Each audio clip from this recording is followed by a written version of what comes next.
What's going on, guys? Welcome back to another episode of Lockdown Coverage. If you're new to the channel, my name's Daniel. On today's episode, we're going to be doing a way too early prospect edition, and it's going to be including the top 10 prospects going into the 2021 NFL draft. Yes, I know it's super early. The college football season has not even started yet, but I'm going to be doing this rankings, and the only reason I'm doing the top 10 is because this list is very fluid throughout the college football season in terms of players dropping out of this top 10 list or players coming out of nowhere and having very productive years and entering the list. So obviously I'm going to be starting off with number 10, so let's get into it. And quickly, before I get started, the top 10 players on this list are obviously based off production from last season. So if they can continue to develop into this upcoming college football season, I obviously will have them in my top 10 list. And at number 10 on this list, I have Patrick Surtain, the second cornerback from Alabama. Yes, the second. Why? Because the first Patrick Surtain was in the NFL, did play really good, was formerly of the Miami Dolphins,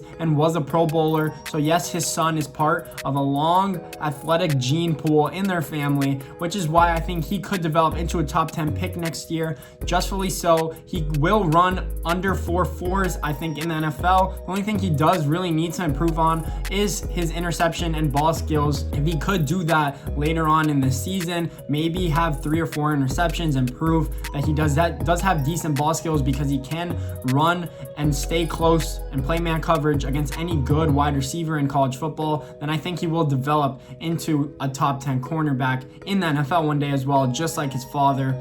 At number 9 on this list, I have another Alabama player, Alex Leatherwood. Yes, the left tackle from Alabama. I think he could have come out in the 2020 NFL draft and been a first-round pick. That's how good he is. So the fact that he decided to stay and develop his tools and probably be a top 15 pick if he can continue to improve. The problem is with these players is a lot of them don't always have the same productive seasons they do year in and year out. Therefore, he could slip and go into the second round, in my opinion, but he could also do the opposite and jump into the top 10, which is what I'm actually anticipating him to do so. So Alex Leatherwood, you should see him being the first left tackle or the second left tackle taken. We'll see. I have another guy on this list that should be number 1 at left tackle.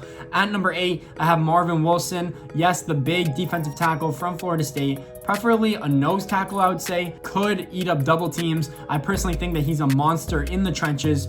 Will be really good against a run. I don't know how good his sack production will be. Maybe 2 or 3 a year. If he gets one-on-one matchups, which he probably won't even at the next level because he's such a big man, that his sack production probably won't be as good as people want it to be, but he will be stout against a run, is one of the leaders for the Florida State teams. So I have him at number 8. At number 7, I have Gregory Rousseau. Yes, is a very raw player from the University of Miami, defensive end. I think that he could develop into the top pass rusher in college football. Just as a raw specimen, he had 15 sacks last year from Miami. Will get a lot more attention this year because he showed so much production, so teams are actually going to game plan for him and probably take him out of the games, maybe a few, but because he's so athletic and so raw, in high school he played 0 defensive end snaps, so we'll actually see if he could develop into a top 10 edge rusher, if he could develop his hands and his movement and not just be offensive lineman with his speed or power. I think that NFL teams will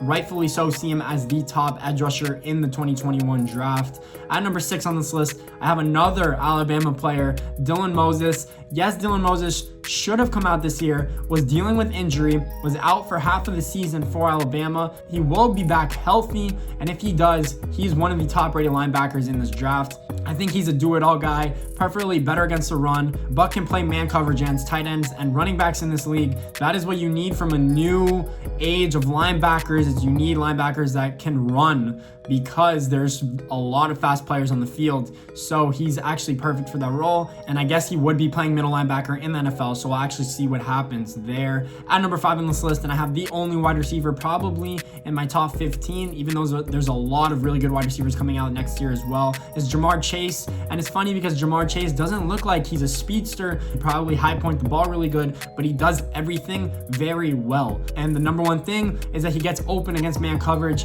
He's probably the most open player I've seen last year, especially with Joe Burrow at quarterback, and especially with Justin Jefferson across from him. They did magical things. Jamar Chase should be a top 5 pick in the 2021 draft, but solely based that Joe Burrow left and there isn't enough pieces around him, I think his production will slip. So we'll actually see what happens and how good he tests at the combine. That is what will shape up his draft stock and his draft position. At number 4 on this list, I have Micah Parsons, Penn State linebacker. Again, similar to Dylan Moses, but is better in the box, I would say. Bigger, more physical linebacker, can force fumbles, can rush the passer probably a little bit better, isn't probably going to be as good as third round coverage situations, but is the player you want. Big hitter, sure tackler, can make plays on the ball. We'll actually see if he ends up being that number 1 linebacker taken or if Dylan Moses can surpass him. I think he's probably the leader of a defense at middle linebacker, so I have him at number 4. At number 3, I have my first quarterback on this list, and that's Justin Fields from Ohio State. I think Justin Fields and another guy on this list can go 1-2, but we'll see what happens. Justin Fields has a cannon of an arm, is mobile enough to run out of the pocket. I actually see him developing into a Lamar Jackson type, but a bigger body build, and he has a little bit better of an arm in terms of accuracy. So if he can continue to develop, I'll actually see him going at number 2 on this list, just because I think the number 1 player can't be surpassed no matter the season he has. And at number 2, I have Penei Sewell. Yes, confusing name. Penei Sewell from Oregon. Best left tackle prospect that will probably come out this year. I think he is a instant plug and play. He could have come out this year as a sophomore and he would have been a plug and play player.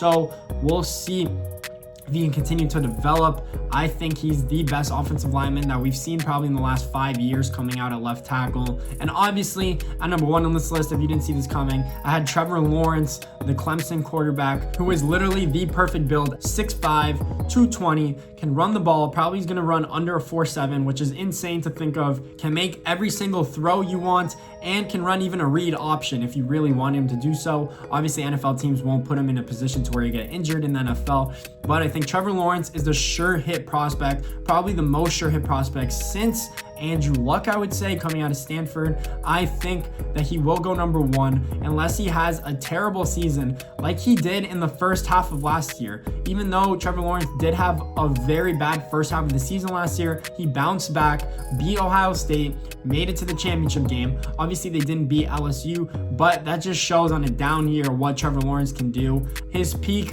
is probably like a Patrick Mahomes. I think he could get to that level potentially. Whoever gets their hands on him will have a very bright future, in my opinion. So guys, that's who I have for my top 10 prospects, early prospects in the 2021 NFL draft. If you guys like this video, please make sure you leave a thumbs up and subscribe. I'd really appreciate it, guys. Any ideas or comments or concerns, let me know down below. Thanks for watching.